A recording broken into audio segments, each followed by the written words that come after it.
Hello students, मैंने आपके साथ डिपार्टमेंटल अकाउंटिंग का इंट्रोडक्शन डिस्कस किया था। उसमें आगे का टॉपिक है इंटर डिपार्टमेंटल ट्रांसफ़र।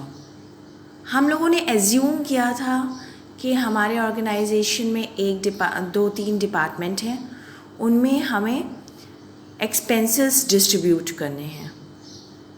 पर कभी कभी सिचुएशन ऐसी होती है कि एक डिपार्टमेंट फिनिश प्रोडक्ट प्रिपेयर करता है, वो दूसरे डिपार्टमेंट के लिए रॉ मटेरियल होता है।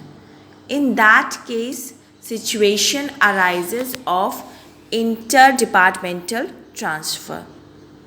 जनरली ये प्रैक्टिस होती है, एक डिपार्टमेंट का तैयार किया हुआ सामान दूसरा डिपार्टमेंट ले लेता है।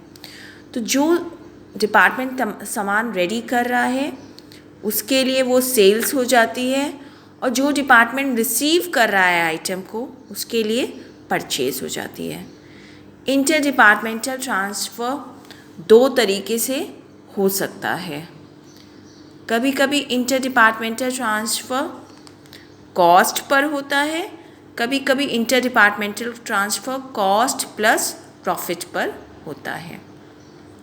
अगर inter departmental transfer cost plus profit पर होता है तो हमें क्लोजिंग स्टॉक के वैल्यूएशन के समय उस प्रॉफिट मार्जिन को कंसीडर करना होता है when we are solving numerical problems. जब भी या तो ट्रांसफ़र कॉस्ट पे हो, ए डिपार्टमेंट ने सामान रेडी किया, उसको बी डिपार्टमेंट को पहुंचाया। अब जब बी डिपार्टमेंट को पहुंचाया तो वो हो सकता है कि सेम कॉस्ट पे ही पहुंचाए, या फिर हो सकता है कॉस्ट प्लस प्रॉफिट पर पहुंचाएं। अगर ये कॉस्ट प्लस प्रॉफिट पे ये चीज़ें होती हैं, then you need to understand कि आपको क्लोजिंग स्टॉक का जो वैल्यूएशन है उसको ध्यान रखना होता है।